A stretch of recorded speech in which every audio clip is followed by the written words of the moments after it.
Well, the headlines are loud and the markets are a bit messy. And I know there's a lot of people thinking, hey, what should I be doing? I need to be doing something about my portfolio right now as the market drops. But what actually should you be doing? We have four questions today we're going to run through that you need to be asking yourself in times of volatility.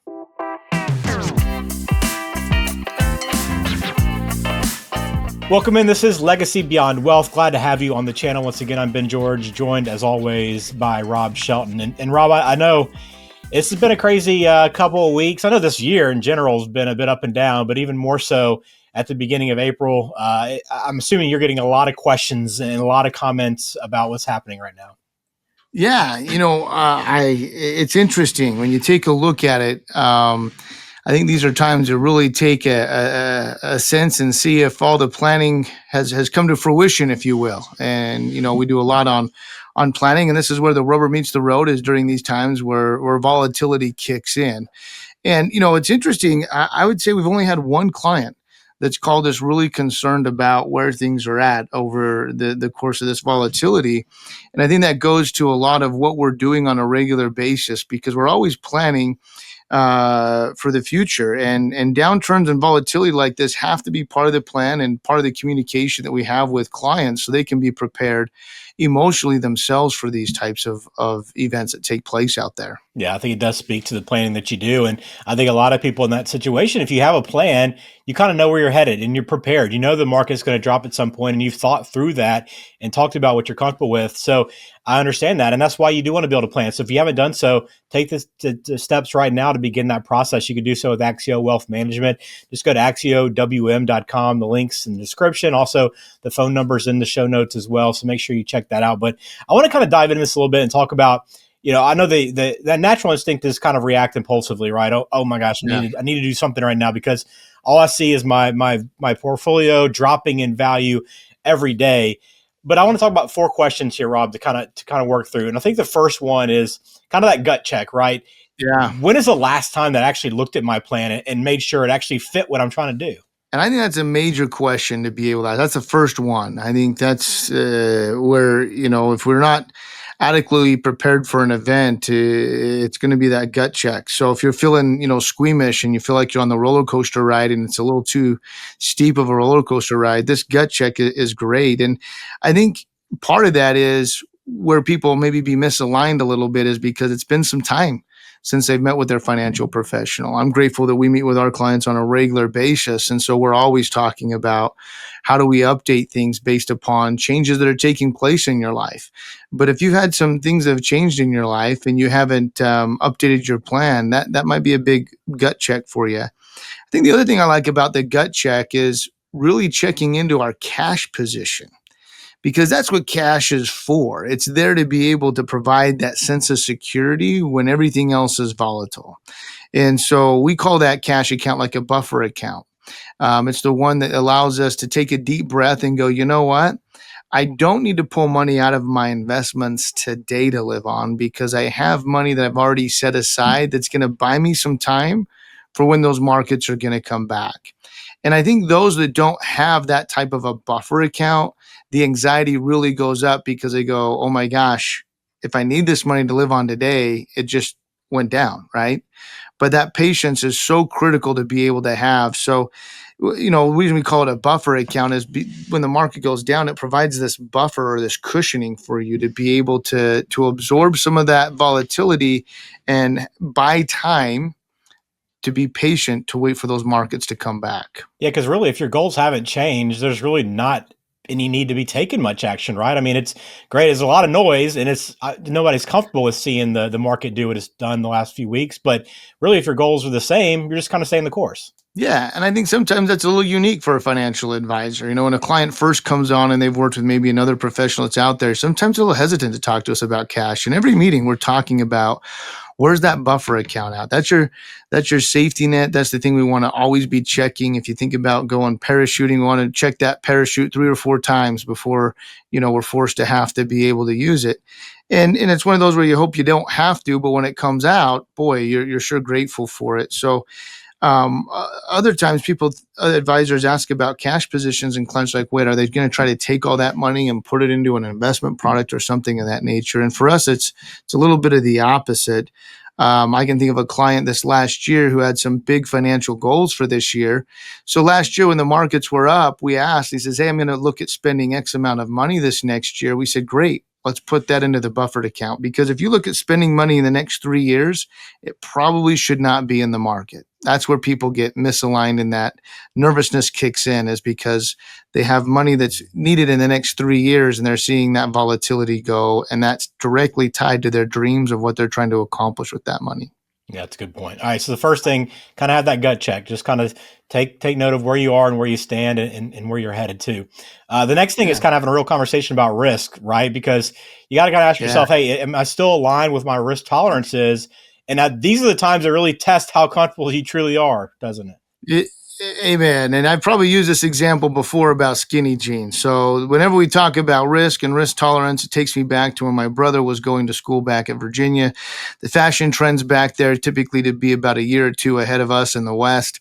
And I remember him coming home wearing these things called skinny jeans. And I kind of made fun of him, mocking him for wearing them, and tell him how uncomfortable they looked. And then sure enough, a few years later, my wife says, hey, you know what, honey, these things called skinny jeans are in. You really ought to give them a try. I think we ought to, get you in there. And I'm grateful for my wife. She always makes me look good. But I tried one of those pairs on and they did not fit well with me at all. And so I think, you think of yourself kind of like a tailor. How do we make sure that you have the right risk that feels most comfortable to you? And I mentioned before just that one client that had called us during this volatile time. It was interesting because we had recommended some more conservative investments for him a year ago when he first came on board with us. And he said, no, I can handle more risk. I need to take it. And I should have pushed back a little bit maybe on that, but we want to be collaborative with the client, so we didn't go the most conservative route that we had planned for him. And then come January, he's like, oh my gosh, markets are going up. I need to put more of that conservative money into the more aggressive stuff. And again, counseled against it, but they decided they wanted to do that. And sure enough, he had put himself into a pair of skinny jeans that when the market started to go down, he's the one that felt like he was out of position or in the wrong form. And so I think, that speaks a lot to us trying to be a good tailor and making sure people are there. But I would tell you that if you're out there and you're worried about your portfolio, if you feel like you're in a pair of skinny jeans, talk to your financial advisor or give us a call for a second opinion. Let's get that right custom fit that helps you so you don't have that anxiety going off when the markets get volatile. Yeah, so important. And I know a lot of times when you hear, "Oh, are you comfortable with 10%, 15%?" That number doesn't seem too large. When you see the actual value of 10 or 15%, it definitely changes your perspective. It does. And I think there's, three things to really take a look at there. We sent an email out to clients when the market volatility started and said, hey, here's the three things that we've looked at to make sure that you're taken care of. First and foremost is that risk alignment, kind of that skinny jeans. Are we in the right fit? The second is diversification. You don't want to be over concentrated in any one stock position. We had a client last year that came to us and had over $1 million in just two stocks, Nvidia and Apple. And if you can watch those two stocks right now, they're extremely volatile. So getting them into a place of diversification was important last year because that's a key principle. We always talk about making your money by concentrating it. You keep your money by diversifying it. And that diversification is so important. And then last but not least is adaptability. We need to make sure that we're adapting to life circumstances and changes over time. So I think that's the most important thing when we look at risk is making sure we got diversification, the right fit, and adaptability. Are you ready to unlock the freedom to live your best life? Schedule your no-cost 60-minute discovery meeting with our team today. During this session, we'll take the time to understand your family story and financial dreams. Together, we'll craft a personalized roadmap designed to help you achieve your goals. Let's explore how we can unlock the freedom for you and your family to thrive. Just click the link in the description of today's show to get started. And he talked about strategy a little bit, about the rebalancing and making sure you're in the right spot. And that's kind of the next thing you can be doing right now when you're uncomfortable with your portfolio is looking at the strategies and the opportunities, because there are opportunities in craziness like this in these bad markets. There are chances to make some moves and maybe position yourself better when you come out of it. Yeah, and one of the things that I love about it is we have our normal meetings we've had with clients in the last few weeks, and I love it because clients are coming in, and those have been with us through a few different market cycles know that right now we're looking at how to make lemonade out of lemons. And so these are the items that you ought to be looking at and talking with your financial professional or seeking a second opinion on, is rebalancing, like you talked about there, Ben, but also tax loss harvesting, so critical and so key right now. If you have a non-qualified account or a non-retirement account, we really ought to be looking at that, because you can build up some tax losses now while not giving a whole lot up on the upside, and be able to help you take some tax-free or tax-reduced income later on down the road. The other is, some people giving me a call. I had a couple clients that said, "Hey, let's invest more. Now's the time to take advantage a little bit more about what's out there." And so that's another one to keep the right mindset that's out there, that maybe we need a dollar cost average in some more money. The other one is Roth conversions.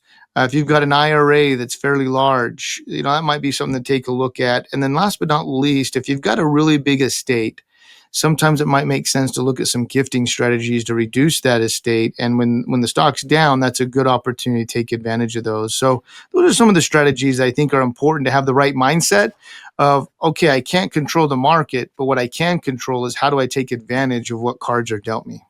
In times like this, Rob, how do you approach that conversation with clients in terms of these strategies? Are you proactive in terms of reaching out to people and saying, "Hey, here are some things that maybe it's worth discussing with you," or do you kind of leave it up to the client to say, "Okay, I'm looking to make some moves or make some adjustments. What are the options?" I'd say it's both. We need to take a look at that. And what we did is, in that email, I committed to working some extra hours and said, "Hey, I'm going to be coming to work in early, and I'm staying late, and we're opening up my calendar. And if you'd like to schedule a 30-minute strategy session about how these could specifically help you, jump in and let's take a look at it." At the same time, I've had my team going through and looking at different clients that may make sense for these, and proactively reaching out and saying, "Hey, we'd like to schedule that." So I like to put that responsibility on both myself and the client to make sure that we're looking at those things and being proactive. I like that. All right. One last thing you can be doing in times of volatility is just looking to cut out those behaviors that aren't really helping you, Rob. And I know we got to be honest with ourselves. We all are guilty of this, right? There's always something we can change to make ourselves better. Yeah, and you started out the show here today, and we didn't talk about this, but you talked about using that word loud. And sometimes the media, especially as crazy it is right now, can be really, really loud. Between social media and everything, you get these instant notifications on your phone.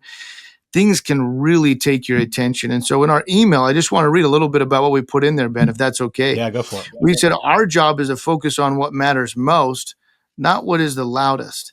And I think if you think about it, what matters most is having this money is to help you live your best life.